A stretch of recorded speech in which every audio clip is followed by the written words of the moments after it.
Okay, now we're on officially on time. So welcome again, everyone. So welcome to the addressing fundraising challenges during times of COVID. I know the past year and even this year with the new flavors of COVID coming up, things are just getting a lot more tricky, particularly for charities and nonprofits who've been not only struggling with their own issues, but also struggling to serve larger and larger groups of people who need help.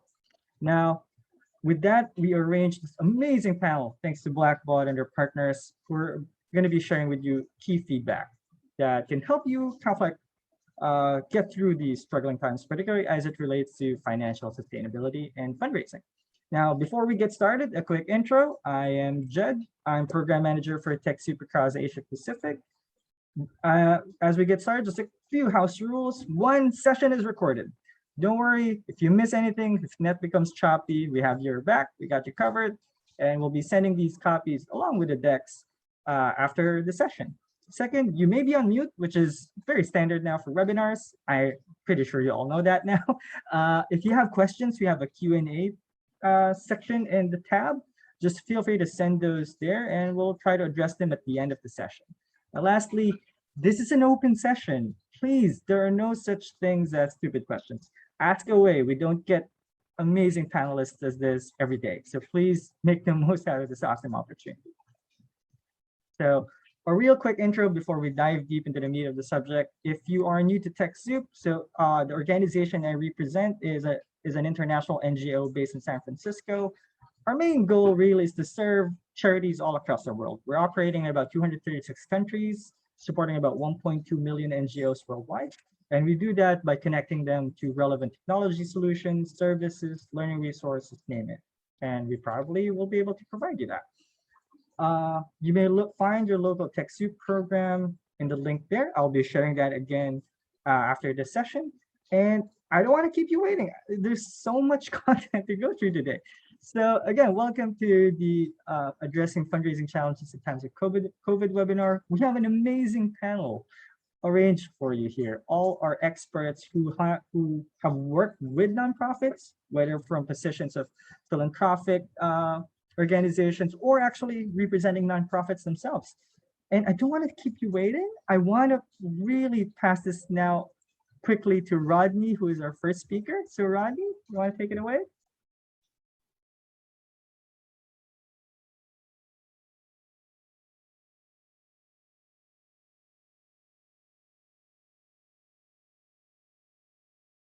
You're on mute, by the way, Rodney. Sorry. There we go. Can you hear me? Perfect. Yeah. Great. Thanks for that, Jed. Okay, I don't have too much time, so I'm just going to get cracking away. Let me see if this works. I think the presentation is working, right, Jed? Okay. Yes, that's perfect. Yeah. Cool. All right. Thanks everyone for your time. So I'm just going to dive into the content for the session today. I don't have too much time. I only have 15 minutes, so I've got a little bit to cover. Some points that I'd like to cover, but a quick introduction on CSG. CSG is a fundraising consultancy, one-stop shop solution really for the not-for-profit sector. I'm the managing director, and the services that we actually offer to the not-for-profit sector is actually quite broad. You can see over here, from donor acquisitions, direct mail, digital fundraising campaign, database implementation to impact measurement, etc. All right, strategic planning and CSR as well. So you're going to have the deck. I'm not going to go through too much introduction, but we've worked across quite a wide range of charities in Asia, from large INGOs, household named INGOs, to smaller local organizations as well. All right, so quite familiar with a lot of the challenges that a lot in the audience might be facing today. Okay, so I'm just going to dive in. I know today we are supposed to be talking about fundraising challenges and how we can give you some helpful tips, hopefully. Some helpful tips, hopefully, as to what you might be considering when you're doing your fundraising planning, or maybe what we like to call fundraising diversification in the fundraising profession, if you would. And today's audiences comprise mainly small to mid-sized charities from Indonesia, Singapore, Philippines, and Malaysia. And many of you are in leadership roles. So hopefully this presentation will give you a little bit of some points to consider when you are doing your fundraising planning, especially during these times, these difficult, challenging times. Really. Okay. There are 4 areas that I would like to cover, really. The first one is when you're considering your fundraising planning or fundraising diversification. The first one would be the area of market study and competitor analysis when you're doing your strategic planning. Okay. The second would be investing in fundraising. Yes, you need to invest in fundraising. The third one, I'd like to very quickly talk about maybe some of the channels that you might use, especially during these COVID times. And the fourth, I found that there might be a little bit of a misunderstanding or inaccuracy in understanding between fundraising communications versus general marketing communications. So I'm just going to address those 4 points that I hope will be useful when you do your fundraising or strategic planning, fundraising strategic planning. Okay. And these might help you in your internal discussions and work. So on the first point on knowing your market and doing your market study and competitor analysis, I personally always found it quite useful when I did my strategic planning with a charity that I used to work for, is to look at the local market opportunities and some of the areas that I might look at when doing my planning would be some macro data such as population spending power, the scale and accessibility of that population segment, their propensity to give, the culture, the local culture, the awareness, the themes that I like to give to, what are the spending and transactional methods that are popular in market, right? Because you're looking to get donations from the donors. So knowing their behavior, what payment methods that they like to use is quite useful, okay? Cash, checks, credit cards, and so on, because you want to make it easiest for them to pay you, basically, to give you a donation, okay? And understanding the geographical location of a lot of these donors, because not all donors, not all target donors might be in the, I mean, they're not evenly distributed throughout the country. They're probably centered around the city areas, the populated areas. So you might want to look at the distribution of the segment you're trying to target, and also whether the promotional channel, the media channel that you're using to reach them is available and coincides with where they are located as well. Okay. Some of the factors that you want to consider when you do your strategic planning might be when we looking at your established competitors in the marketplace might be a good place to start your discussion as to what you should be doing in your fundraising. Not to say that you want to copy what other people are doing, right? But having a reference point as to what other people are doing might be a good place to start, especially because you want to see whether or not your organization's unique proposition to the market might address some market gaps in the market, and you can actually bring a unique proposition to the market when you're doing your fundraising, and that will alleviate you just copying your competitors, and also maybe give you a good angle into the market to sell into the market. All right. Okay. I mean, all of these I find is pretty important, is because you actually want to validate some of your fundraising approaches with data or macro data that you have, because this, I think, will give you a better indicator on whether the fundraising initiative might be financially successful in the long when you're doing it. All right, because you're tracing popular trends when you're doing fundraising. For example, we've all encountered the ice water bucket challenge for ALS. Chasing what's trendy in terms of fundraising at that moment might not necessarily give you the same return as that particular fundraising trend that's happening for that particular organization. So it might not, you doing a Me Too sort of fundraising might not necessarily produce the same success in terms of financially for your organization versus the other organization. So I've always found that it's very useful to actually base my fundraising proposition and what I want to do by cross-checking with all of these market information first and foremost. All right. So that's one of the advice I think might be helpful for you when you're doing your fundraising planning. Okay, the sources that I actually use to sort of correlate with, you can find them on online, such as like the World Bank.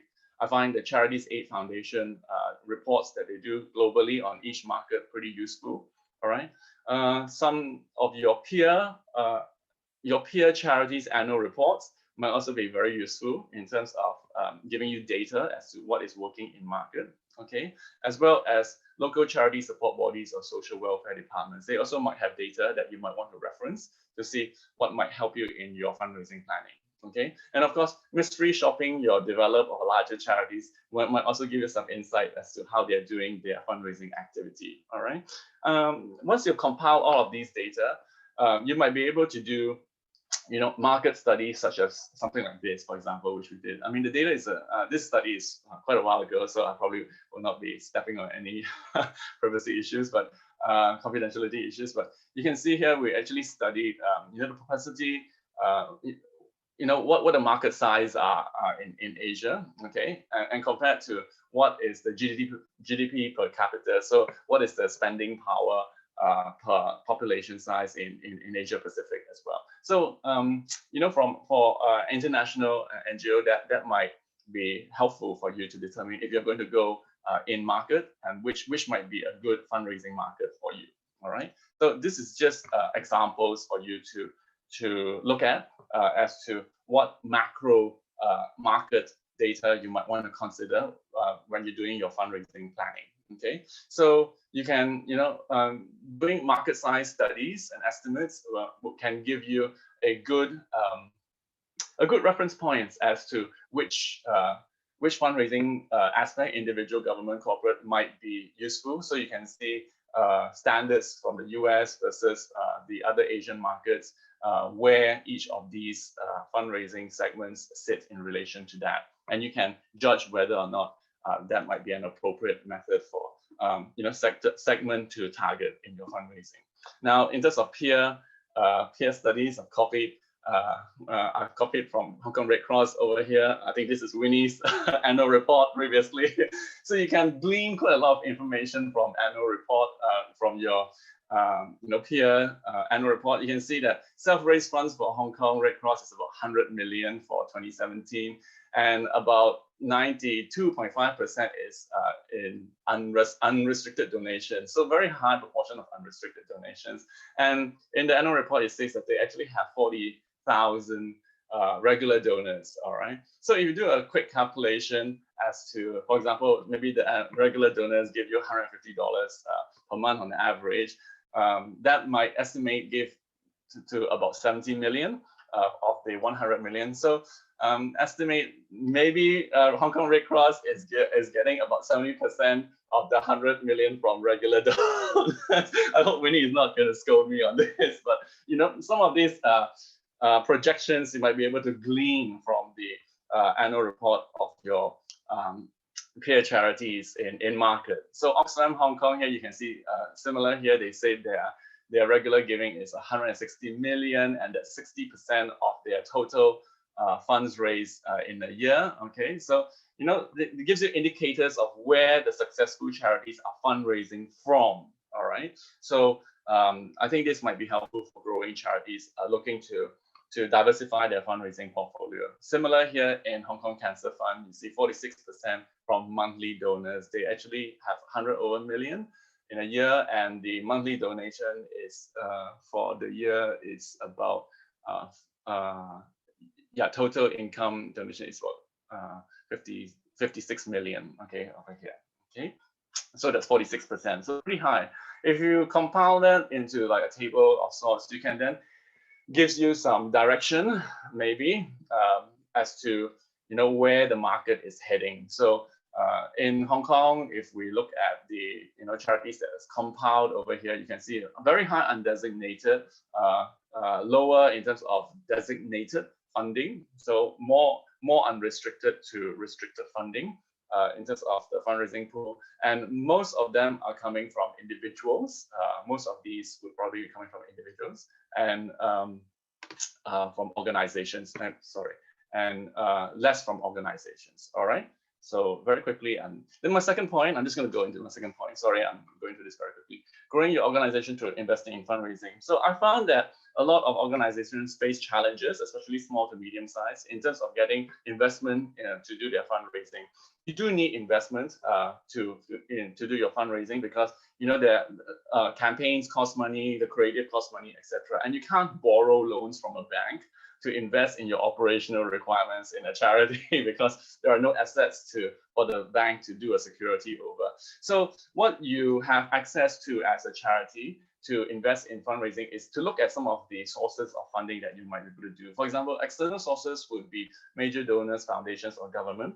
Okay, and these might be persuaded to give either restricted or unrestricted grant to fund the development of fundraising. So I've actually had major donors donating for a fundraising campaign before, so they can actually, some donors are open to that, and institutional donors are also increasingly aware for the need to capacity build for charitable organizations, right? So bear that in mind. There could be resources out there that's developing, that's available for you to do your investment in fundraising. Now, internal sources from your own organization, you might be able to have reserves. Some of you may have some reserves, and you might want to consider using those reserves to invest in your fundraising. All right, because you use your reserves to invest in the fundraising, and the fundraising should produce net positive return over time.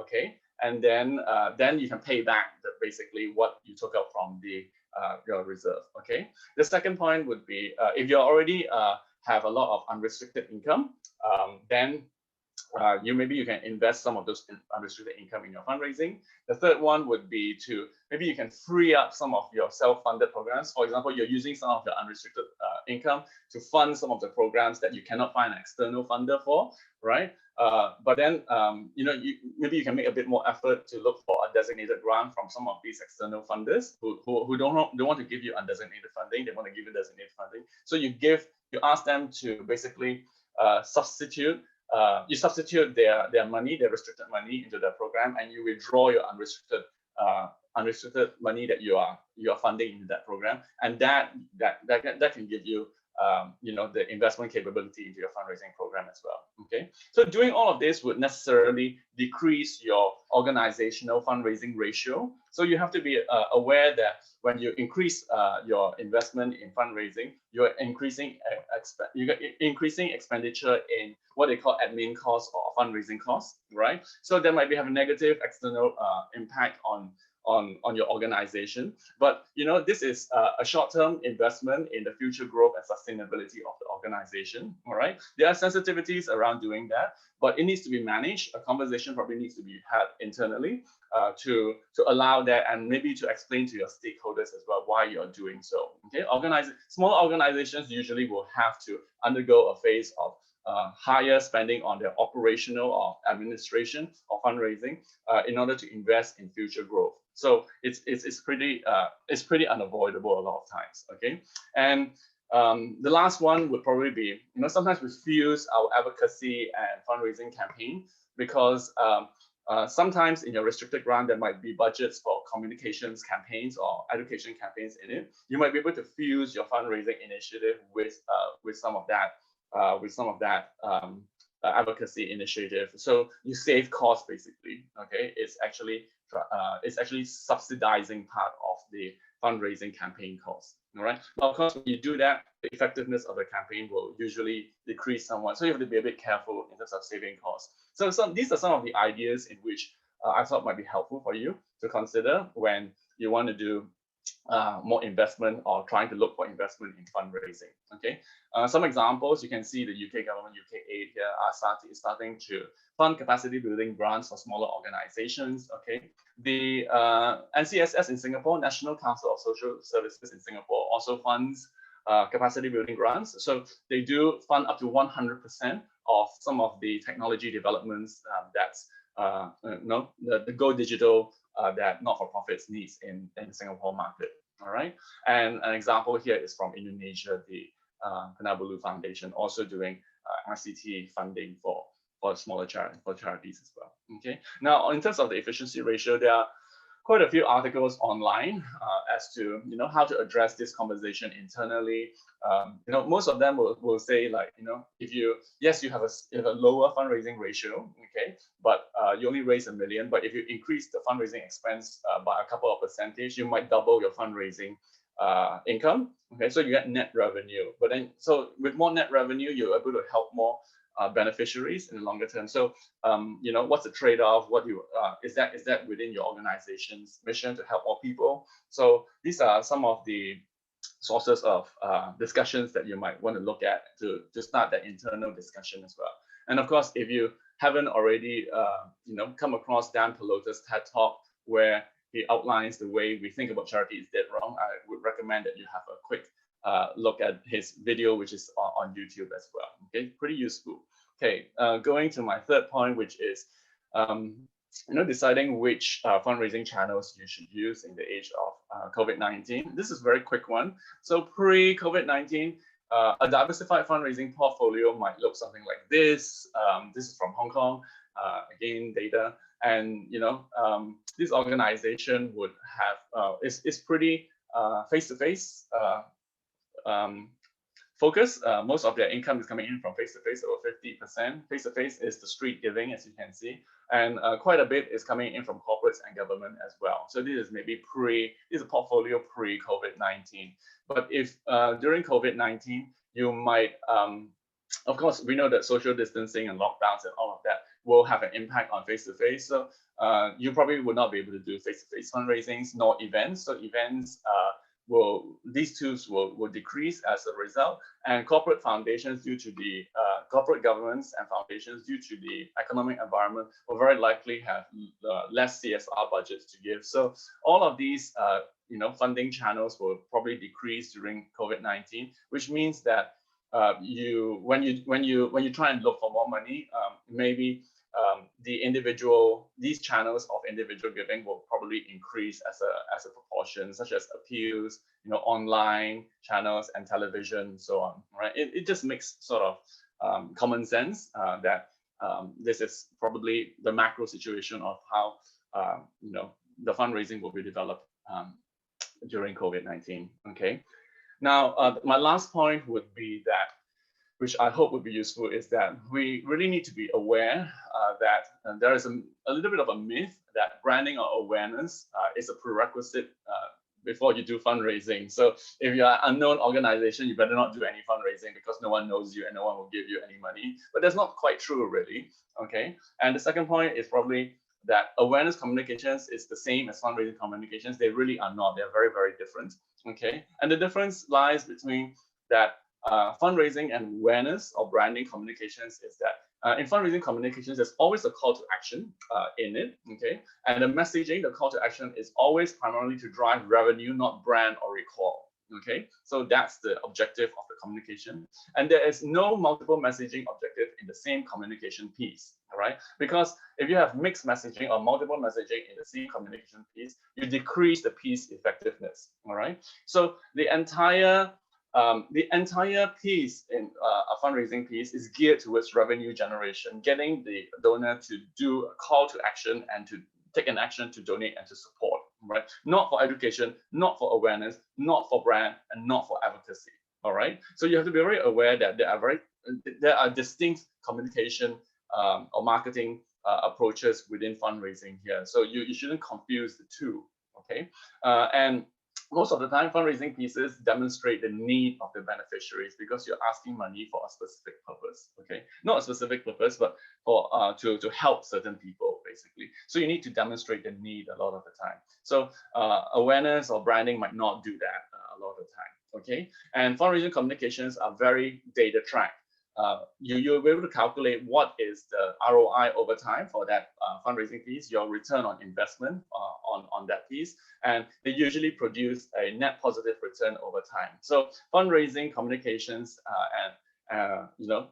produces, they raise funds, they raise net positive funds, whereas your awareness or PR communications don't necessarily have the same KPI on the positive ROI or net positive returns. So because they are just there to build a brand, and it's very hard to attribute, these brands to a financial outcome as well. So they usually don't produce such good ROI. So it's quite important for you to understand that there is this distinction over here in these communication pieces. So some examples again, this is from the Cancer Fund. These are education and awareness posters. Okay, so there's no call to action over here, and this is from Save the Children. This is more of a branding advertising. Okay, and this is from Save the Children as well, but these are more fundraising geared. You can see here, this is a sale.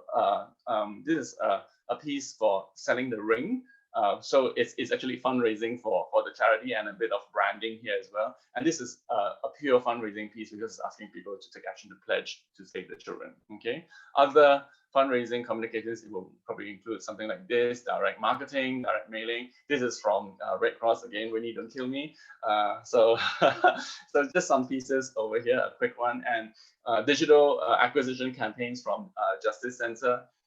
Over here. So these will produce net positive returns because you're actually acquiring new donors from the public at large. Okay, so I think that is all oh yes, just the final one to wrap up, that it's not a prerequisite to have brand or general awareness to be able to fundraise. Again, to emphasize that. General branding is supportive of fundraising, but it's not mandatory.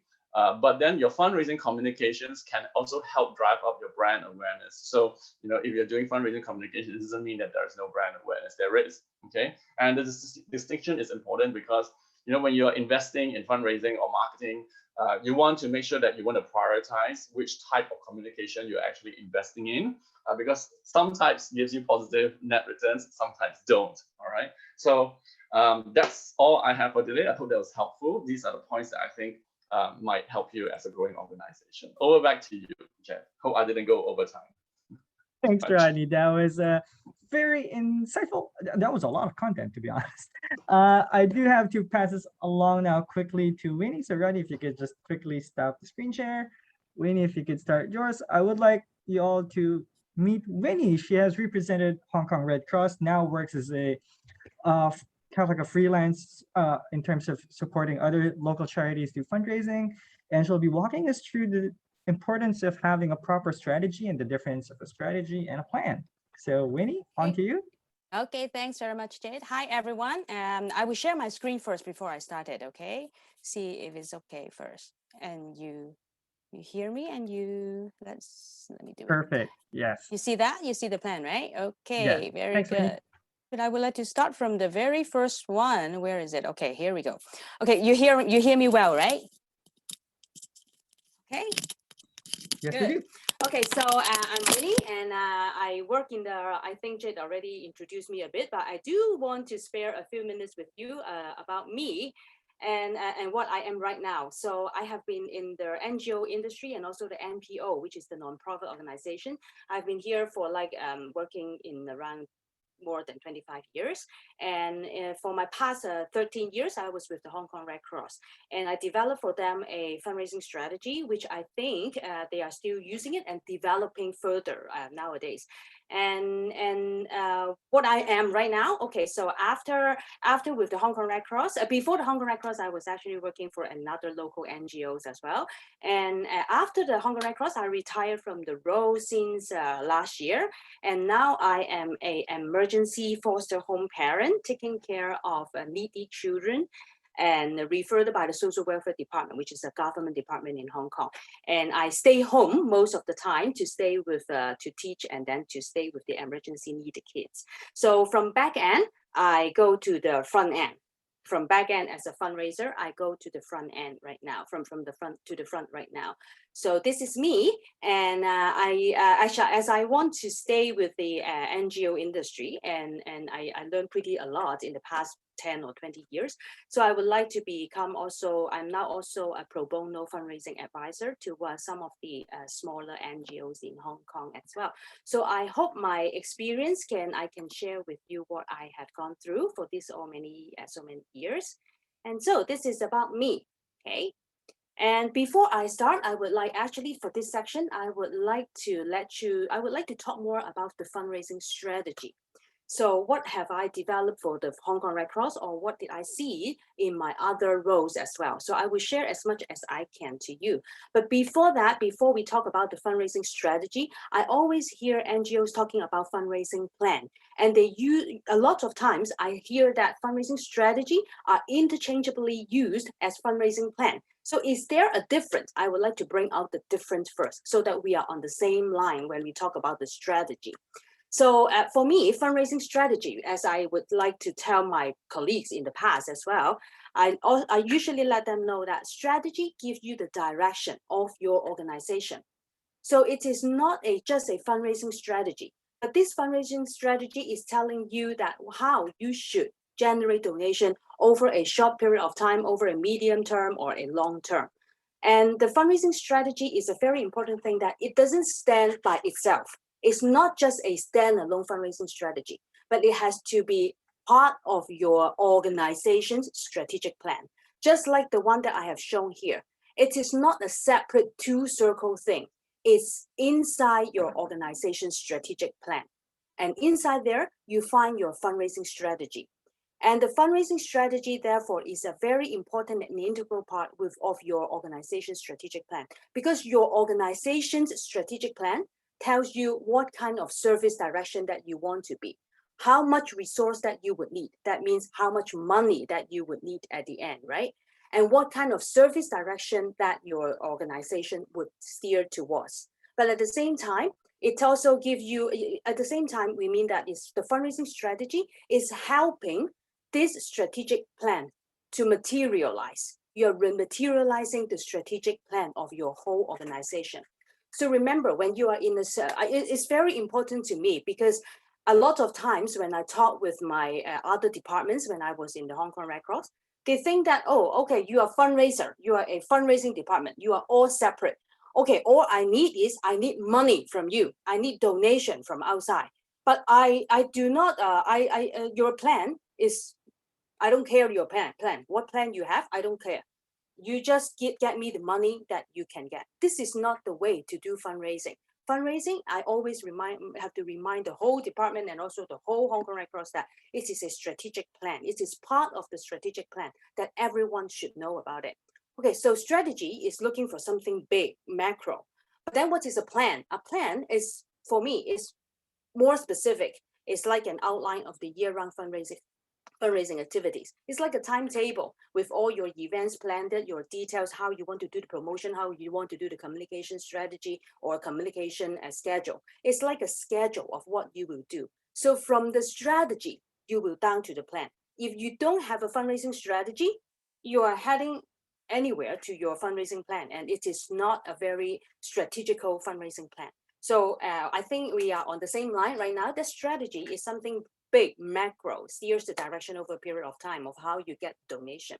And the fundraising plan is something more specific. It's more on the execution level. And I think this is important to distinguish. So before we start the fundraising strategy, I would like to let you know about some backbone in building a fundraising strategy. Of course, when you do the fundraising strategy, you need to have a very clear organization mission, that the organization's mission is very clear to everyone, not just everyone to the public, because the public may not know your mission very well. You are going to disseminate to the public.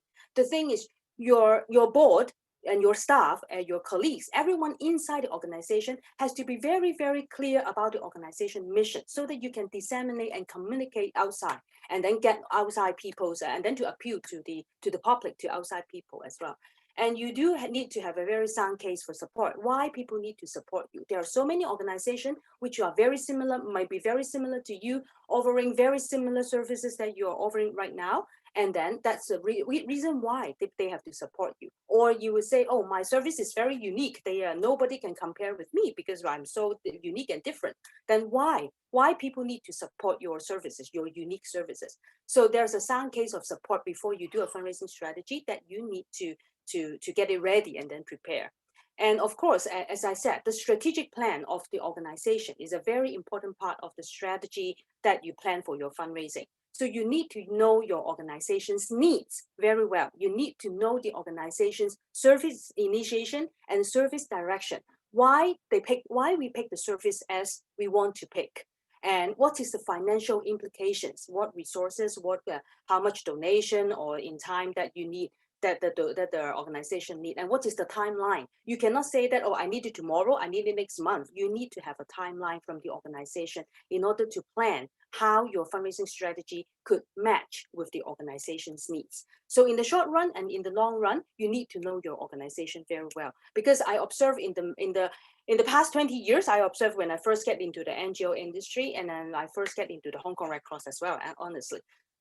The meaning of organization plan and strategic plan for the fundraising is very blurred. The line is very blurred. So I think it's important to distinguish that. And then another point I want to make is there must be communication and involvement from the service and also the program colleagues. Why would I say that? Because in the past, I have experienced in different organizations that, as I said, they treat fundraising people as you are the fundraiser. All I need from you is the money. You don't need to know my service. The program people will always come back to me and say, okay, Winnie, you don't need to know my service. You just get whatever I want. I want money. I want blah, blah, blah, blah, blah, that amount. So you just get it to me. This is not the way, because if I don't know your services, I don't know why you have to do these services for the organization and how it match with the organization's mission and why people have to support you. I cannot find the niche. I cannot find the tips why people have to support you. Then how can I communicate with the public when I want to ask for public donation? How can I communicate with the public? So it's a very important part that if you are in a leadership role, it's very important that you facilitate the fundraising department together with the service or the program department. In that, I experienced that I had a very good experience actually with my boss in the past. That at the beginning, as I said, we are very separate with other departments. But then in time, she realized that if we don't know, as a fundraising department, if we don't know the departments, the service departments well, it's very impossible for us to make the fundraising well and then to do fundraising. So she tried to facilitate, because she's the CEO, and then she is trying to facilitate the communication between the service departments and the programs departments together with my department, that is the fundraising department. And in time, they buy in our strategy and they understand why we have to do this kind of strategy. So it's a very important thing that to line up and to facilitate this kind of bridging between the service people and then the fundraising people as well. And then another point that I want to say is the backbone. That means you have to have these in order to get a good fundraising strategy. You need to have a good participation of the board, because if you have the board support, you are like driving a turbo car.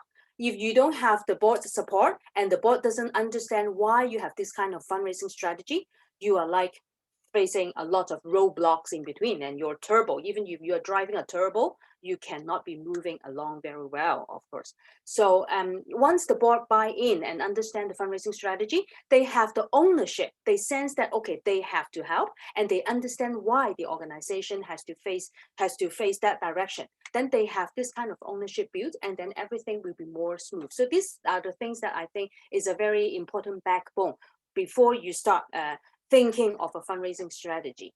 And here I am. And many years ago, when I get into the Hong Kong Red Cross, as a personal experience to share, they do not have a fundraising strategy. They have a fundraising plan. And then the plan is very simple. What I have to do is I have to do one event, which is a charity sale, and then 4 direct mail. That's all. That's all. There's no strategic plan thinking about it. This is only a plan that we will do this, and then we will do 4 of the direct mails, and then there comes in the donation for the year. All we care about at the beginning is just the figure. How much I can drive in, how much I can drive in from the event, and how much I can drive in from the direct mail. That's all. So, but then after 1 year, the first year after I stayed in the Hong Kong Red Cross, I began to ask the organization, so where is the organization heading to? Is the organization expanding? Because Hong Kong Red Cross at that time has a lot of services. We have a blood transfusion, we have disaster relief, we have emergency relief, we have special education. We have different services, humanitarian education, things like that. So is there a direction? I began to ask the board. do we have a direction? Do we have a direction where the organization is heading to? And then they said, oh, yes, we are tending to expand this and this and this, and we are planning to develop this and this and this. And so where is the money? Oh, it's from you. Huh? From me. But I never have a proper strategic plan, and I never know about the organization's strategic plan well.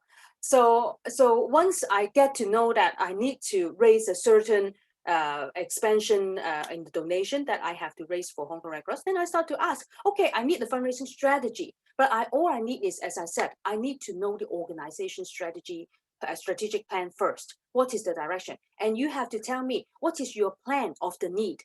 You need how much for the first year, you need how much for the second year, and how much for the third. And what is the service development? What is the expansion? What kind of development that you are heading to for the first year, second year, or the third year, or mingle together? What are you heading to? So we began to ask this question, and that's when I start to do the SWOT analysis for the organization. And we need to SWOT analysis. I guess many of you may have already know that it's talking about your organization or even your fundraising strength, weakness, opportunities, and threats. So I start to take out everything and start from scratch what Hong Kong Red Cross is like at that time. What is our strength? And then we find out that, oh, our strength is we have a very strong brand. Everyone know that. Everyone in Hong Kong, because Hong Kong is a very small place, as you may know. So everyone know about Hong Kong Red Cross, but is that everyone know about Hong Kong Red Cross services? No, the weakness is not everyone knows about Hong Kong Red Cross services. No, not all services are as popular as everyone knows. But there are still a lot of opportunities, and there are a lot of threats because we have competitors, as you can see from Rodney's PowerPoint earlier, that we have different very close to us also humanitarian organization, but we are sort of partnership in some sense, but also competitors in another. So we have we draw a full picture of where we are, what is the position of the organization at that time, and what kind of strength do my fundraising department at that time had. So after that, we start to take out all the figures that we have. We know about what source of incomes that we have, as Rodney take out from our annual report, that we have a lot of unrestricted fund, which is non-designated funds, and also we have designated funds, and we have to take out all the reports to see where were our main source of income by that time. And I want to know by that time who we are. We are so close with what kind of donor. Are we so close? Are we very close with corporate donors? Are we very close with major givers? Are we very close with our individual giving people? Who are we very close and have proximity with?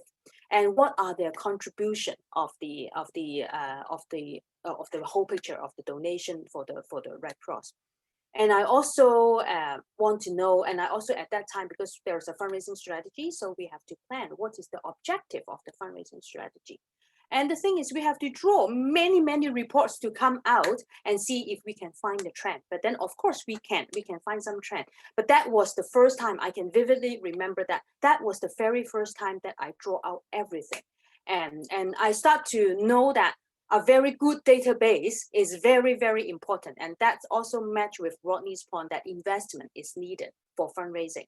Because you see that my last point here, we draw reports of the last 3 to 5 years. I want to know not only the number, not only the figure of income, not only the amount of donation, but I need to know the breakdown of this donation, who these people are, why they join Hong Kong Red Cross, where they know about the Hong Kong Red Cross. Do they join us because of some events, or do they join us because of the direct mail that I just mentioned to you? So I need to know all these. So this is the base that I start with at that time, and then I find out that we are so close with one type of people, and Rodney already pointed out that I am so close with individual donors.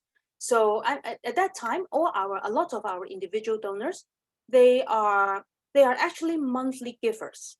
They are not from events. Of course, they won't give monthly. They are just one-off. So we know quite a big pool of individual donors. But at the same time, I find out that we have quite a big pool of people giving monthly donation to support the Red Cross. And at that time, that part was not a strong part for us. we don't, as I said, we don't have a strategy. We just have some fundraising plan. So we have some people going out there on the street to do face-to-face fundraising, and that's all. So at that time, we start to realize that, okay, this pool is a big pool of people. And I do want to remind that when you start a fundraising strategy, start with something close to you, and that's something that you have. And you see the possibility and you see a chance that it will blossom and grow. Start with something like that. Don't start something that you don't know and then it's so far away from you and then you don't even know how to start. Start something that you know first. So that's exactly what we did at that time. And then we know that fundraising face-to-face is our key part. And with that, we also learned some basic knowledge at that time for fundraising. We have this donor giving pyramid in mind that at the bottom, you see that we have a bunch of prospective donors that we don't know them, they don't know us, but they are prospects, they are potential. And then we try to move them up the ladder here, the triangle here. We try to move them as a first-time giver. And then we try from the first-time giver, we hope that they will become our regular donor, monthly donor, so that it's like a snowball effect that they will keep growing. And we hope that in one day we will, as we increase the donor relationship, maintain the donor relationship, and then have them to involve more into the organization, we hope that they will become our major giver. And then we hope also that one day if they have to plan their legacy, then they will think about the Red Cross. So this is a very a brief pyramid that we find at that time, which is very useful for us as the first timer to understand, as the first comer to understand a full picture of the donor giving pyramid. Of course, you would say, oh, some people would not go up the ladder like this. Some people would just come in as a first-time giver, and some people would just come in as a major giving. Good, no problem. No problem. And we have all this at the same, we have everything. We have a bit of everything by the time when I dig out everything to start my strategy.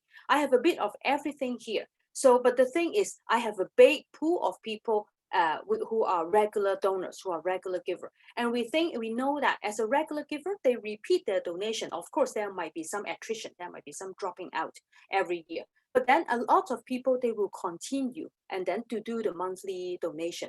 So of course you have to do a lot of back-end work for that. But then we see that this is a big pool and this can give a very steady income for us at that time. So for the strategy, we basically have our mind that we will start with something that we know already. We know something already. This is the regular donation. That we will start with the regular donation, and we try to get in more people to join us as directly as regular donors. So at that time, this is a very rough table that I just want to show you. At that time, we just planned how many people that we would need. At that time, I already know this a little bit better about the strategic plan of the whole organization. So I start to plan what do I need to, how many people, how many new donors do I need to accumulate, new monthly donors that I need to accumulate for the year 1, year 2, and then year 3, and then up to year 5 as a projection. And then I also put in an assumption based on past record. How many people will drop out with a trade and then they don't join us? And then I come up also roughly, as Rodney also pointed out, we usually saying that is usually per month. It's like $150 is around that. So we just get in a projection for that. And I projected an income for year 1, year 2, and year 3. So we have a strategy thinking that very focused that we are going to handle individual donation. We are going to blossom individual donation at that time to help the organization with the strategic plans development of services. We got focus on that. And we also stream down the focus and say that we have to get more monthly donor because this is like a snowball effect. And I can do the projection pretty well on that. And apart from that, this is not the only way. Because as I said, when we go back to the pyramid, people may be getting in directly as monthly donation, maybe getting into a monthly giver, but they can also come in. They are of course more than welcome to come in as first-time givers as well. And then as time goes by, we will convert them into the monthly donation. This is the way of thinking at that time. So by the time when we do the monthly donation, we have the projection. we also plan to do one-off donation as well. We also do one-off donor recruitment. We recruit them via our different events, via our different services. And every exposure, we try to do the donor recruitment. And we have one-off donation, as well as we have a pool. We have a bigger pool of first-time giver whom I can convert in the next year or two, or maybe in a short period of time, I can convert them. So I sort of formulate the strategy in this way, that I know that this is exactly what I would do. And then we also have a mental roadmap in the mind, that there may be a lot of fans that we have who are like prospect, who know Red Cross or who know us, but then it's just friends, not yet that they would donate. We will try to bring these people in. This is one way. And then there are also people that we are connected to. Maybe they have joined our event, but they haven't do any donation yet, but they are just friends, right? So we have these connected people. All we have to do, we have a sort of a very clear roadmap at that time, that we want to convert these fans into some of our connected people. And then from connected people, we would like them to become our one-off first-time givers. And then we will try to convert them into our monthly donation givers. So this exactly is the most important plan at that time for me in my strategy. And Hi, then Winnie. Sorry. afterwards, you think this is the end? Of course, this is not, because maintaining the donor relations is a very important way, so that they would not treat or drop out a lot. So we do a lot of donor retention, and then we try to reduce the donor attrition for the purpose of reducing donor attrition. So this is a kind of the strategy, the thinking, the map that we have. This is the map, but this is not the plan yet, right? This is not yet the plan. I want to recruit more monthly donors. So what I need to do, at the end of the fundraising plan for me is we increase another team. We add in another 2 teams of people doing face-to-face, because I know that maybe in other countries, or maybe even in Hey, Hong Kong, Winnie. we have a Sorry lot to of cut you NGOs off. doing the face-to-face through the agencies or through the management consultant. But at that time, Hong Kong Red Cross is very Hi, strong. Winnie. It's very strong in mindset, not very strong, but very strong in mindset that, okay, we want to do in-house. We want to be our own people when do the face-to-face. So we have to increase our team of people instead of 1 or 2 teams at that time. I think we up to 3 or 4 teams by that time. So Excuse we me, sort Winnie. of Sorry to cut you off. very clear map by that.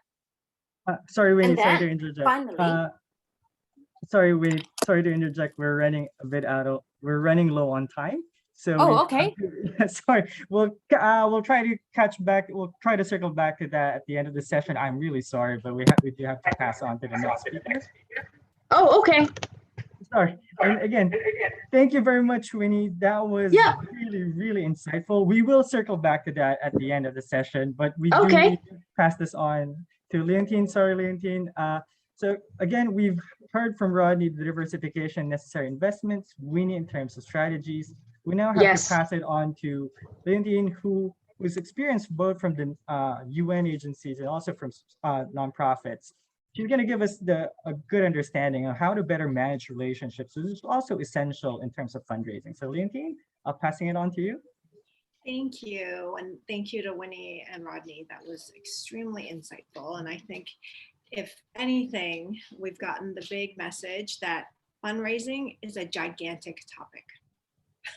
Obviously, there's probably much more than sort of we have time to cover today. And with that in mind, please feel free to come up with questions as I talk, and we'll circle back to it. I know we're running a little bit over, so I'll try to keep as short as possible. I also don't have a PowerPoint presentation, and actually it links back to one of the points that I want to make a little bit later, because I believe that for a lot of you listening in today, with all this insightful information, you're probably feeling a little overwhelmed right now about everything that you have to do to fundraise, and it is very overwhelming. And maybe I can start a little bit with my background, and then as I talk about my background, because it is quite diverse, I'll segue a little bit into my fundraising experience and what I would like to share with you today. So I am actually I'm a lawyer. I started my career many years ago as a corporate lawyer, so not in the nonprofit field. Represented companies doing equity deals and debt deals, and also private equity. And so I approach a lot of my fundraising from sort of a corporate private perspective. And with that in mind, I would say the number one of the key takeaways you must walk away today with is that relationship building and networks is the key to fundraising. That it must be underlying everything that you do is building those networks and building those relationships.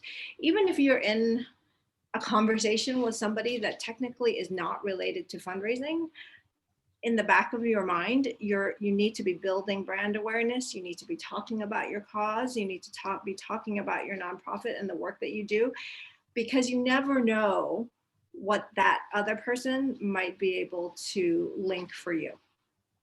And, Rodney, one of Rodney's last points as he was finishing up his presentation is that sort of brand and awareness building is different from fundraising communication, that those are two separate things. And I must have to say that, sorry, Rodney, I agree, but I also disagree. And just to be absolutely transparent, I'm one of Rodney's clients where I work right now, and he's been amazing. And but in terms of actually on the ground fundraising, I will have to say that yes, fundraising communication, when you really get down to executing the fundraising plan that Winnie talked about, it is very specific. There is a call to action, there's an ask, and it's very, very specific to fundraising. But I will also have to say that everything you do to talk about your brand and to talk about your mission and your vision, that all feeds into your fundraising strategy, which Winnie also talked about. Because without being able to talk about your mission, who you are, what are you doing, why are you doing it, what is the impact, what would the world be like without you? That is all brand raising and brand awareness. But without all of that, I don't think you would have very successful fundraising. So it is all very intricately linked. And Rodney's other point was you don't have to have brand awareness communication before you have fundraising communication. Yes and no. I think you have to have it together. I think you cannot fundraise without having that brand awareness. And I think that is really important to keep in mind. So anyway, back to my background. So I started my work as a corporate lawyer, and I look at everything from sort of a private sector perspective also.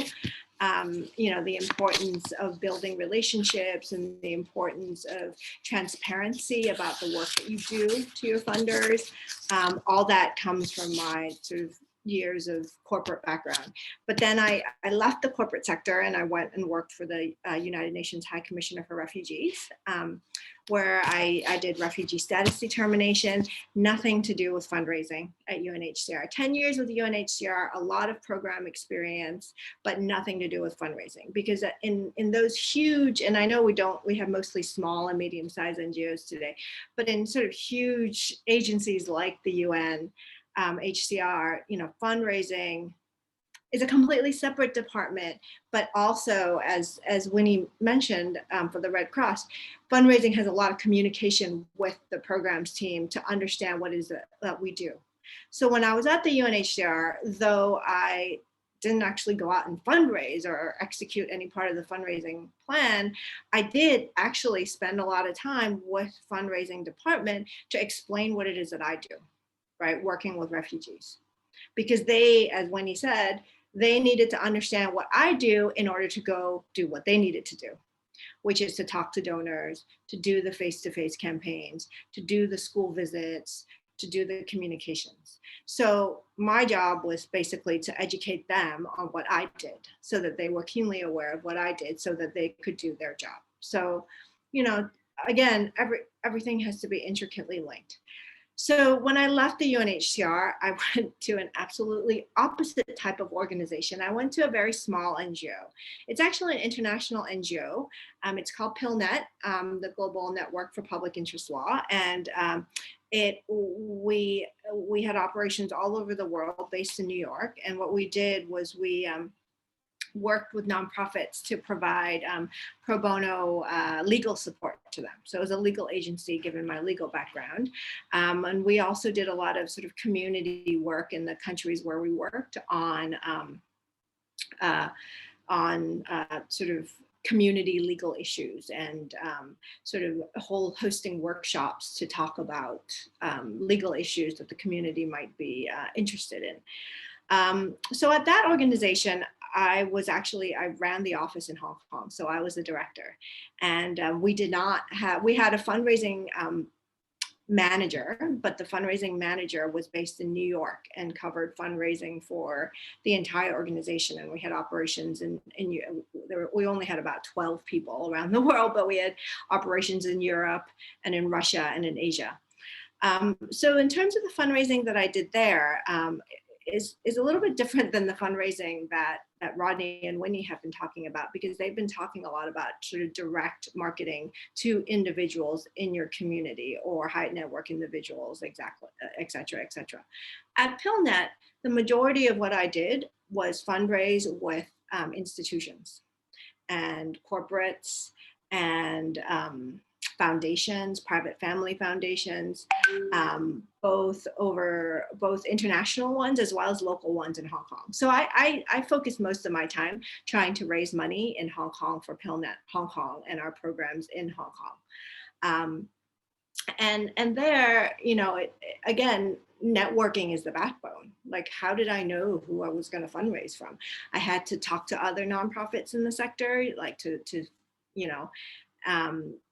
figure out sort of what the funders are. I had to meet funders. I had to have a lot of coffees and really talk about what I did to people, because not every funder is going to be interested, or corporate. So now I'm talking about corporate and foundation funding, right? Not every corporate and every foundation is going to be interested in what you do, or interested in funding the types of projects that you run. But there's funder networks, like funders talk to each other. And if you have good programming, and if you have a very passionate about your mission and your vision and whatever it is that you're trying to help in the community, funders are very open to learning about new nonprofits. Whether or not they're going to end up funding them is a different question. But even if they can't fund you because maybe that's not their priority, maybe you work with migrant workers and migrant workers isn't their priority for this year, but they know XYZ funder who's been working on, a migrant worker strategy, and they would be able to refer you. I mean, that's how, I know there may not be a lot of Hong Kong NGOs on this in this webinar, but that's how a lot of the Hong Kong NGOs work. There's quite a supported network, and they, will talk about different funders and different programs that funders have. So I think, for corporations and for foundation fundraising, it's really important to make your organization and your mission and your vision and your passion known in the nonprofit community. Because spreading your word, and this goes back to the branding and the awareness raising, if you have Facebook, if you have IG, if you're on LinkedIn, getting people to know if you have volunteers that come and work with you, every single person that you meet, that you talk to, could potentially be a fundraising source. It may not be them. It may not be that person that you're talking to, but I think you have to keep it in mind. And it's really, going back to, what Winnie was talking about building your fundraising strategy, and sort of integrating it with every other part of your organization. It has to be. You have to know what your budget is. You have to know how much money you need to raise. And then you have to know, everybody needs to be aware of what the goal of the organization is. So the goal of the organization is naturally, right, to execute your mission and vision, and to serve your beneficiaries, right? Whoever it is that it is. But everybody needs to be moving towards that goal, and there must be communication within your NGO of everyone so that you're all on the same page and can work together in sync. Now, I go back to my private sector experience right now. What company doesn't have a senior managers meeting if not every week, then every other week or every month. You know, in the private sector, every single company will have all their departments heads sit down and have, you know, strategic planning meetings and have strategy meetings, because everybody needs to be aware of what everybody else is doing in order to have a strategy to achieve your mission and vision. So like when he said, people in different departments cannot work separately from each other. When every single person in your organization goes out to talk about the work that you do, I think it's important that everybody needs to be aware that it's everybody's responsibility to raise brand awareness, so that, you know, and to gather information about potential funders, so that then the fundraising person, which oftentimes is the CEO, will then be able to follow up, right, to execute that strategy that Winnie has talked about. Now, I think another point that I have to make is not everybody is going to have a fundraising person on staff. Not every NGO is going to even have a communications person on staff. I know, I worked at a small NGO and I did everything, right? I did programming, and in the beginning, when there was only 2 people in my small NGO office, I later expanded it to 6. But I mean, I had some support from my headquarters, but on the ground, I had myself and I had a second employee, and I did programming, I did fundraising, I did grant writing, I did photocopying, I did, you know, networking, and you know, it's quite overwhelming, and I completely understand that feeling, but that's why sort of having a overall strategy is so important, because you have to be able to prioritize, right? You have to understand, you know, that at certain times for the survival of the organization, you have to fundraise, right? But maybe, you know, in a certain month, that's not the most important thing. The most important thing is to get your programming done so that you have something to talk about when you go and fundraise. And I know, you know, it's difficult to take the time sometimes when you're at a small NGO to be able to come out and to find the time to be able to strategize. But I think that, you know, whether it's a yearly retreat that you have, or you know, a monthly sort of, you take a day to sit back and review what it is that you're doing. I think without like a total plan, it is very hard to be able to execute any type of fundraising strategy. I'm running super low on time, but I'm just going to get to where I work now. I work at a foundation. Actually, I've flipped to the other side, but it's a unique foundation in that it is a foundation that is attached to a private members club, and we actually have to fundraise, which is why Rodney is helping me. We have to fundraise within our membership in order to get money to make grants to NGOs. And so in that capacity, I've also, you know, fundraised with an individual members of my of my private members club. And, you know, similar to a lot of things that Winnie and Rodney talked about, it's a lot of getting to know. It's getting to know who your donors are. It's really trying to understand what is most important to them and how you can appeal to them. And so, you know, having been having a lot of coffees and lunches in the last year, really to get to know my donors and to see what it is that is of interest to them, and what it is that they are looking for when giving. So this all comes down to back to the point that, again, it's really networks and relationship building. Because once people, and brand raising and brand awareness raising, because if people know you and they understand you and they have trust in you and they're passionate about what you're passionate about, they will give to you. But you have to take all those steps to be able to build that trust and to build that relationship in order to make that happen. And I think I'm out of time. Awesome. Thanks, Leontine. Uh, all right. So moving to the last speaker now, I understand a lot of the previous talks can appear a bit more conceptual in nature. Now, to help us really visualize how this works on really a platform, I would like to pass it on to our good friend Greg. If you've been in one of our previous webinars about fundraising, Greg and Rodney usually host that, and I would like to pass it on to him to give us a good overview of eTap from Blackbaud. Thank you so much, Jed. And just checking you can see my screen okay? Excellent, cool.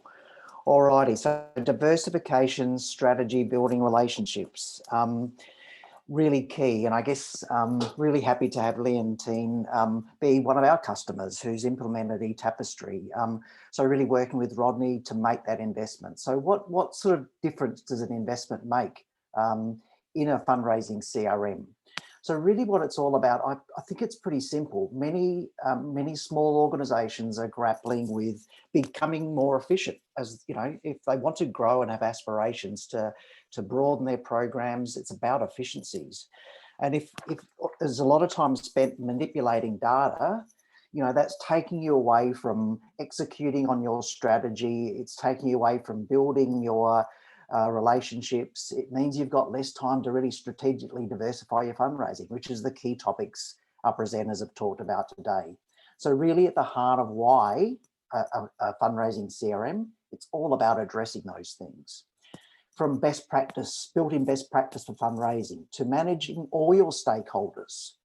So remember, to the Leontine's point, you know, your stakeholders can be a broad group. And if we're building both our fundraising and our relationship building and our awareness, we really need to get it. So can we get all those different people who are in different spreadsheets into one system in a secure environment? So you're protecting privacy, you're respecting the data of your stakeholders. That's really important. So that compliance, the auditability, the security is really key these days. And it's why a great reason why many organizations have moved to online systems in the last 12 to 18 months. It's taking that, you know, as Winnie described, taking that person who signs up for the newsletter to make their first donation, to becoming a regular giver. So it's actually starting to use the tools to see how that's happening. And for just contact management, meetings, phone calls, you know, the basic stuff of CRM, to actually efficiently processing things and spend less time on reconciling, getting your finance team to reconcile and try and keep track of all that in a separate system and having dual entry, using all that information to take actionable insights. And then actually looking at really the pillars of this is having some online forms. So if you go to, say, Justice Centre Hong Kong and go to their website and hit the Donate Now button, that's actually an eTapestry online donation form where you can give. We can also have, you know, there's also the ability to have forms for event registrations, membership, volunteer sign up. So all ways that people can interact with you, but it's coming directly into your fundraising CRM, or in a compliant manner. And Rodney's done some great work working with local payment processors to negotiate some fantastic transaction fees, really low transaction fees, which are benefiting the sector. Here's a real live example. Yesterday, I like to test out our eTapestry customers and sometimes and give a donation and see, you know, what I get back. So this is a donation I made yesterday, and I got a nice email immediately as soon as I hit submit button. It's processed by transaction, and this actually comes from an email template that they've set up. So it tells a little bit about how the money's being used.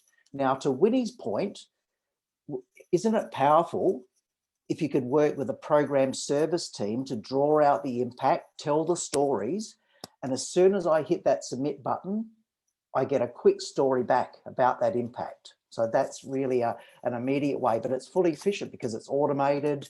It does it straight away for you. You don't have to create a separate transaction to go into your financial system. It's all going to be streamlined. So that's really important. And then things like email marketing are built in, okay, all the tracking, etc. And also the system, a fundraising CRM is going to be built with queries and best practice that are built for fundraisers. So you don't have to sort of work out the system, tell a developer what you need and what reports you want, because it's all part of the system. So that's going to help. And then to the point of I've seen some of the questions come through about what resources are available. The other thing that, you know, we provide as Blackbaud is a wealth of resources. So chat support, we've got live adoption webinars, we've got online training videos, we've got a whole community you ask. So really this is about providing resources for social good organisations like the people on the call to assist you with developing your programs. And as I move now to show you eTapestry briefly, because we are running out of time, so I'm going to do my best to show a few things very quickly. What I would bear in mind is, yeah, what's the cost of not doing anything? What's the cost of status quo? Battling with those spreadsheets, trying to keep on top of, you know, not letting things fall through the gaps, that major donor that was introduced by a board member who you've forgotten to call, or, you know, whatever it is, that we don't, you know, each relationship is so important. Each bit of information we're capturing against your donors is so important.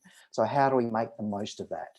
Well, first of all, if we've got a strategy, so we've worked with Winnie and Rodney, and we've developed a great strategy, how do we know how we're executing against that? So straight away, I can see I've got a campaign running at the moment. How's that going? If in terms of personal solicitation, or, you know, whatever different channels of fundraising I'm working on, what's my goal? How am I tracking against that? The last email campaign I sent out, how's it performing in terms of opens and clicks, etc. So I get a quick snapshot of my database right on my home screen, which is completely configurable about what's on it, about some of the key performance criteria. Again, because the system built for fundraising, it understands around goals, it understands around your average gift and actually having, you know, how you're tracking against that. It understands about new donor goals, so for acquisition. So all that can be surfaced on the dashboard. If we're using Simply Giving, we might be bringing data in from our peer-to-peer fundraising, so we can see the goal we've got from that. So again, it gives you a nice snapshot all in one place to start to seeing, you know, the information that's really key in executing on your strategy. So that's really key. A couple of other things then. So as we move through, so in terms of like, here's our favorite reports and queries. So here we've got examples. So I can run a quick report on, these are all the grants I've applied for. So we work with trusts and foundations, and we've applied some for grants for medical research or for trials. Here's who we've applied to. Here's the status. Here's how much we asked. Here's how much we received. So that's a great quick snapshot to help us follow up the foundations and organisations we've applied for funding for. We might run a quick campaign analysis report. So Rodney talked about ROI.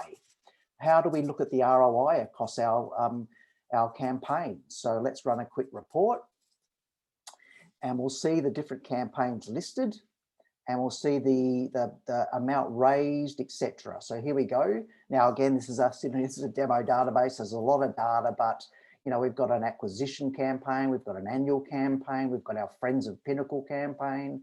You get winter appeal, you get the picture. So you can see how many transactions were generated, the number of donors, how much was raised, the percentage of the goal. So again, thinking about Winnie's points, yep, let's have a strategy, but a strategy is only as good as how you measure it and how you're tracking against that. So that's real. It's a great example of a ability to track and check that you're on track, on target. If we look at a top donor report, so maybe, and we want to look at our top donor report, again, thinking about the segments. Maybe we're looking at volunteers. Who's our top donors in terms of volunteers or members or alumni, or even clients that we serve, or corporates. So all those would be segments you're able to easily build up and apply to, and start to run reports by segment, so you really get a picture, again, to some of the points that Winnie made, okay? And started to understand the nature of those relationships. An example here is then, so let's look at maybe, a volunteer. Here's some queries. So some organizations track and manage their volunteers in eTapestry. They also manage members. Some also even do client and case management in eTapestry. Let's have a look at some volunteers. So we'll run a query and we'll see some of our volunteers who are available on a Saturday. So this is a query. So it's come up with 3 people, Rachel, Teresa, and Aaron. So these are all people. So you can see the contact types, you can see their volunteer skills. And in fact, you could add any other column you wanted to see against that information. I'm going to have a look at Aaron Shea's record. So he's a volunteer, but now immediately I'm aware that he's also an alumni and he's also been a supporter of our cause. So he's a donor as well. So again, straight away to the Leontine's point, you know, where did this relationship come from? How do we build on that relationship? Being able to understand that maybe they started as a volunteer and then gave their first gift, isn't that powerful information? One of our partners that we work with did some research, and their research showed that for a new donor, so they've given their first gift, straight away they're going to get that nice acknowledgement note from us. Maybe a week later, and over the course of the next 30 to 60 days, we do some awareness building. We first thank them for the donation, but then we spend time making them aware of our cause. Their research showed that if you then asked, after doing that, if you then asked within 90 days did a second ask, the likelihood of that donor to give and become a long-standing giver for the organisation is increased dramatically. So that 90-day rule was really interesting. So again, using the communications that are built into the system and using the queries, you're able to build your segments, you're able to run your email campaigns directly out of the system, and you're able to build those relationships over time. One really quick example, and then I'm going to finish off, Jed, and hand it back to you to run some questions. So what I'm going to do, I'm going to run a report. I'm going to run I'm going to go with my standard reports, and I'm going to run my Giving Dynamics report. I'm going to run it. I'm going to compare 2 periods. Oops. I'm going to compare 2015 to 2014. I'm going to run it for the whole database. I'm going to include in-kind gifts because they're important. I could always schedule this for off hours. So maybe I want to send my board members a particular report once a week or once a quarter or whatever. So I can actually automate all that. I'm going to submit that. So if I'm an experienced fundraiser, I'll understand all these different segments and how they're created. If I'm new to fundraising, here's a little legend. And the group I'm going to focus in on is these lapse donors. So donors that have given prior to 2014, they've given in 2014, but they haven't yet given in 2015. I can actually look at that group. Here's the people who fit the criteria. I can then create a query for that. So I can create my lapsed other query, save that away. Then I can go to my communications, my managed communications. I can go to my lapsed giving letters. I can go mass email. I want to track it. I now go to here's again, all my different segments that I've got, but I'm going to use this one. I'm going to go to my lapsed other query. I'm going to hit the next button. It may be coming from Leontine here as the CEO of the organization. I can schedule it. I want to track the interactions so I can see that on the record that they've got this email. Here's the group who will receive it. Here's how it's going to look. You know, we miss you, make your contribution. Here's some nice impact stories. We've personalized it.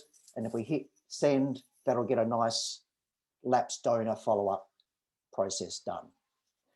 So to recap, really, this is about efficiency, taking the mundane away, less time spent on administration, more time spent on strategy, execution, diversification, relationship building. And with that, I will finish my little piece. Thanks, Jed.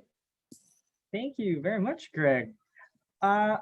Okay, so it has been, I understand you guys have a lot of questions because that was a lot of content.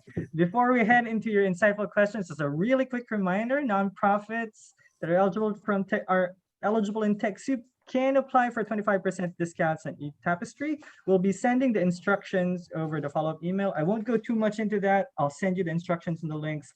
So I do want to pass you on to my colleague Jerson, who's been kindly collating all of the great questions we've been receiving through chat and the Q&A panel. Jerson, please take it away. Okay, thank you all speakers and Jed. Yeah, I do have like a bunch of questions right here. So I do have questions for Rodney. The question is from Nurture. So, okay. Question, Rodney, is, I actually type it in your chat. What does it cost an agency to have professional fundraising service help with this process? It actually varies per market because it really depends. I mean, that will be the consultancy fee for the agency, but then the agency will probably advise you on the marketing campaign that you want to go out with, okay? Which usually, if you're talking about a fundraising agency, is actually a fundraising campaign. So the campaigns will, of course, will have the media buys and all of that. And all of those will depend on the cost in your market of the media cost in your market. So it actually varies a lot. But the components are basically the advisory fee for the agency, and then all of the production, the copywriting, the design, and all of that, and the production of it, and then the media cost in which you're going out with that particular campaign. All right. So it varies per market, is how I would say, but those are the components that you need to be aware of. Okay. Okay, thank you for that. And this is anyone from our speakers. So the question is from Faz Yusuf. What is your view on microphilanthropy? Anyone from our speakers could answer for this question? That is a pretty loaded one too. Anyone care to take that on? I'm actually not very familiar with the term microphilanthropy, so I don't know if anyone can help define that a little bit. I guess we could circle back to that. Faz, if you could share with us over chat what are the parameters of that, what you mean exactly by microphilanthropy. We'll circle back to that later on. Jerson, if we could move on. Okay. Also, anyone from our speakers, this is from Fernand Globen Talonding. His team is working on the content strategy, working on the raising brand awareness, but the first presenter showed that branding and fundraising is different. So what is the best way to approach this? Or maybe Rodney. Yeah, I can answer that, and then maybe Leontine and Winnie can also chip in. I expected there to be some inconsistencies between our understanding. So actually, like I was saying in my presentation, general branding and awareness campaigns is supportive. It's not that there is no help at all, right? It is supportive of fundraising, right? But if you're a small organization with limited resources, so you really need to determine whether or not you want to invest in a branding campaign per se or an initiative versus a fundraising initiative which drives more revenue or donor acquisition. So I think this is the dynamic that we're talking about. So what I found, I mean, I've been in charge of fundraising portfolios with medias, with annual budgets of in the tens of millions, basically like 24 million per annum. So we test every channel of media buy and fundraising initiative. Usually when you're talking about a brand or awareness campaign, ironically, it is much more supportive of the institutional fundraising that you go with. For example, corporate fundraising, maybe fundraising from foundations and maybe government. So conversations when you have with these donors, when they have the general awareness or the brand awareness of your organizations, it helps that conversation. So it helps you have that conversation with them, and it helps you with securing that grant because you have that trust of the relationship. So ironically, branding and awareness communications actually help with your restricted fundraising, if you would. Okay, so fundraising from more restricted. But then if you're trying to diversify your fundraising portfolio to a wider audience, to the general public, basically, where you go from institutional donors to more individual donors, right? You don't necessarily need to have that brand or awareness piece to build that, because the fundraising communication campaign itself is helps build your brand, helps build your awareness, but primarily it also drives income first and foremost, right? So when you are in a leadership position, deciding on what to invest in, whether or not it's a general branding campaign just on the brand, or whether or not you want to invest more specifically in a targeted fundraising campaign which drives revenue, and you have limited resources, my advice would be you really think about which aspect you want to invest in, right? I mean, you could be an organization that's solely focused on corporate fundraising or institutional and foundation fundraising, and you're not going to go, and as a result, you're not looking at the general public to fundraise for the general public. Then maybe you want to just invest in branding or awareness communication, because then your leadership, then the development manager or the person who goes and speak with the person will have that supportive trust brand awareness with the conversation that he or she is having with those stakeholders. All right, I hope that sort of clarifies the where everything sits. Yeah, that's really good question. And this one is for Winnie. We have two questions. Could you define individual more closely? For example, we have individuals for crowdfunding, and the engaged donors may call the richer for fundraising events. And the number two question is, do you predict the trends in preferable topic for fundraising in the near future? For example, transition of the taste of the donors.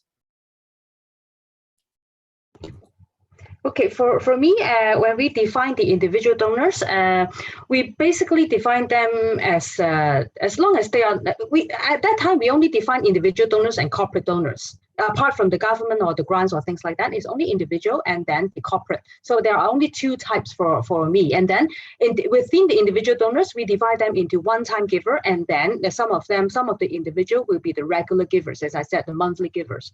So this is the way that we define them. If they are from crowdfunding or from events, we probably define them as individual donors for one-time givers, like that. So does that help to answer the first question? Hello. The second question also, do you predict the trends in preferable topic for fundraising in the near future? Like, for example, the transitions of the taste of the donors? What exactly? I did not quite get the question there, actually. Can somebody elaborate that for me? Yeah, let us follow up with her as well on chat, and we'll circle back to that. But Linty, okay. Sorry, do you mind? Can I go back to the question before? Because I have some views on this. Okay. Sure thing. On the awareness and brand building versus the fundraising. And I think it links to what Winnie was talking about your strategy. I think that that as a team, that you should really need to sit down and think about, at this current state in your NGO's life or your social enterprise, what are the most important things, right? I absolutely agree with Greg and Rodney that if you want truly successful fundraising, you have to invest in it, for sure. This is why we invested in eTapestry. This is why my board and I sat down 2 years ago, and we were sort of at a juncture. We were like, okay, well, we can, just keep all our cash in our reserves and make sure that we stay afloat, or we can take some out and we can invest. And my advice to my board at that time was, and we had the luxury because we had enough, I invested in branding and in eTapestry. Because in my mind, without investing in these two things, we would not be able to get our message out. And whether it's corporate donors, whether it's individual, and my individual donor is not just anybody in the public. It's more sort of my private members club, as I mentioned, that the American Club Foundation, right? Without being able to sell my brand, sell my brand and to tell people what I'm trying to achieve. Why should you give to me? Why if you have money to give, why don't you want to give to Red Cross, which is a very worthy cause, very, very worthy cause. They do great things, but everybody's got different priorities. Every donor, whether an individual or a corporate or a foundation, they have different priorities. And we have to respect that on our side, but without building your brand, right, and understand and having your donors understand who you are and what your passion is and what your vision is, I would argue that you won't be able to reach them. It won't be, it may be a one-time give, and like Rodney says, fundraising and branding, it goes hand in hand. And there comes to be some point where, your resources are finite right now, right? And you're trying to grow them. So you have to choose something that you want to invest in. But I think that is a strategic decision that you as a team need to sit down and decide after consulting with the likes of Greg and Rodney, or getting a fundraising consultant like Winnie to give you all the ideas. But there's no right or wrong. It's what's right for you. But I think it's very important that you have to figure out who you are. What is your brand? What do you represent before that to a donor? Because if you're unclear on who you are, then your donor is not going to know who you are, and your donor is not going to likely to want to give or be a repeat giver. Input.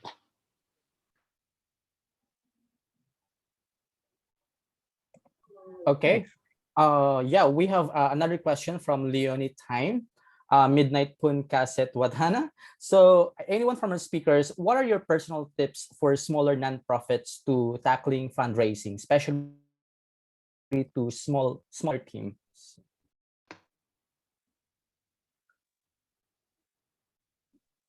Yeah. Sorry, Lincoln, were you able to catch that? So just want to repeat, what are your personal tips for smaller nonprofits to tackle fundraising, particularly for smaller organizations that may not necessarily have dedicated people or personnel for fundraising? I think it also resonates with your experience. You're helping with the small organization. So why don't you chime in? Well, actually, I was just also thinking the one that I mentioned that I am helping also as a pro bono for a small NGO right now is, as I said before in my presentation, though it's short, but then you should start with something that is on hand, that you already know and that you already have right now. And in my case, for that small NGOs that I'm working with right now, the same thing that they have is they have a bunch of individuals. And they have a bunch of very loyal individuals, because this one is a very small NGO, and the services is kind of not everyone would know about it. But then these people who donate to them are actually very loyal people and know their service very well. So one thing that I develop with them is they have to develop with this group of people doing the monthly donation, and as well as they do a lot of the donor relationship with them. And I also invite them to have some kind of a frontline services to bring these people in, and then to show them, like it's a loyalty program that we had. Sounds like it's a loyalty program. So we show them what kind of services that you have, maybe even to, if possible, I also ask them to bring these people in, bring the donors in, and then to bring them to the frontline service, let them taste and have a look at all those beneficiaries that they are actually helping, that they are actually supporting. So I would say if for very small NGOs, apart from money that we always looking at, of course, we are all looking at the donation. That's all we want at the end. But the thing is, as Neil said, the donor relations, the trust, why people have to support you. Then you bring in people to see what you are doing. Don't just give them newsletter. Newsletter is one thing, of course. E-newsletter, emails, things like that, they're just a report and everything is okay. Is of course must and okay. But then bring them in, exactly, see them, talk to them as well. So this is another way that I would suggest. Yeah, that's it. Yeah, I mean, to add on that, I probably would say, I think it's just a difference in terminology as to when we use awareness, branding, and so on. For example, what Winnie has been mentioning, and Leontine as well. Basically, that's another term, I'm afraid, and it's called engagement communications. So your understanding of branding or awareness might actually come under what we call engagement communications. And just like what our initiative, and just like what Winnie has been highlighting and Leontine was saying, a lot of times you would, if you're a small if you're a small charity, like what Winnie is saying, you probably want to look in your existing supporter first, right? And you want to engage your existing supporter because they're already giving you money. These are the ones that have the best relationships with you, right? So you want to deepen that relationship with those donors. So you want to invest, you do invest. Now, this is investing in fundraising. So you invest in engaging with these donors deeper and try and solicitate bigger gifts or upsell them, basically. All right. So I don't actually classify these as brand or awareness. I actually classify these as engagement communications, right? So because in marketing, it's very specific. If you're building a brand, there's a certain type of communication that you do to try and build or polish your brand. So, but this one is you're talking more about the organization's deliverables, and then what matters to the donors. So you're trying to engage them into your cause, more like loyalty. So again, it may be probably just a difference in terminology there. And I hope that also answers your question for smaller nonprofit. Focus on those that you're already, that are already supporting you. And just to reinforce that, the trend we've seen in our customers is through COVID is very much that. It's also going back to your volunteers, back to the people you serve, and do that engagement, build that awareness, in your own communities in cohort, make sure that people are aware of all the great work you're doing, because, they can then tell your story on and again, and magnify it. So that's been a real strong trend we've seen. Thanks, everyone. And I know we're really way into overtime now. I would like to raise one last question. The remainder of the amazing questions you've sent we'll tackle offline. We'll send these to the panelists, compile answers, and send back to you. But for the last question here, I'd like to raise up. Greg, can you walk us through some best practices in using eTapestry to do donor profiling for better targeted fundraising campaigns? Yeah, so I guess it is really, so that, within eTapestry, it's the ability to create those segments and do your profiling. So in terms of, that's probably a pretty broad topic, but it really does boil down to thinking about your cases for support, thinking about your strategy, thinking about the sort of the groupings. Is it corporate sponsors you're looking at? Is it, what sort of a group are you really focusing on? And starting to build some queries so you can look at trends over time about, what's the level of engagement those various groups, and starting to use that data to improve your profiling. So, and often what happens is, you'll often see that using the queries within the system, you can start to see where you've got gaps in information. So therefore you might want to go and fill those gaps in terms of the information. And by building up your quality of data over time, you can improve your profiling. And therefore, when you get to that campaign, that particular appeal, Christmas appeal, or, a winter appeal, or whatever it is, by targeting, using that profiling, and maybe also talking to corporate sponsors who might want a dollar match, or lots of different things you can do. But really, it's using the data in the system, building up quality of that data, supplementing that information, and then using that in that breakthrough campaign that can really deliver some fantastic results, which is often what we see. So probably that's a bit of a broader answer to that, but I can come back with some more in the interest of time. Yeah. Thanks, Greg. And again, I cannot thank you, everyone, for this amazing session. This actually has been the longest and largest session we've done in TechSoup. I understand we ran short of time. A key learning for us, 15 minutes, not enough. Clearly not enough to unpack such a complex and amazing topic. And you guys did amazing, just kind of like cramming everything into 15 minutes, which was, again, such a poor shame. But we'll come back to you. For the questions we weren't able to answer, guys, we will be reaching back to those. We'll compile them, send them to the panelists, and send those through back to you with the answers, together with copies of the recording and decks. And again, thank you so much, Rodney, Winnie, Greg, and Leontine, who's just left. It's always a pleasure having you guys, and we'll reach back again over email. Thanks, everyone. Bye. Thanks, Jen. Bye. Thanks, everyone. Bye.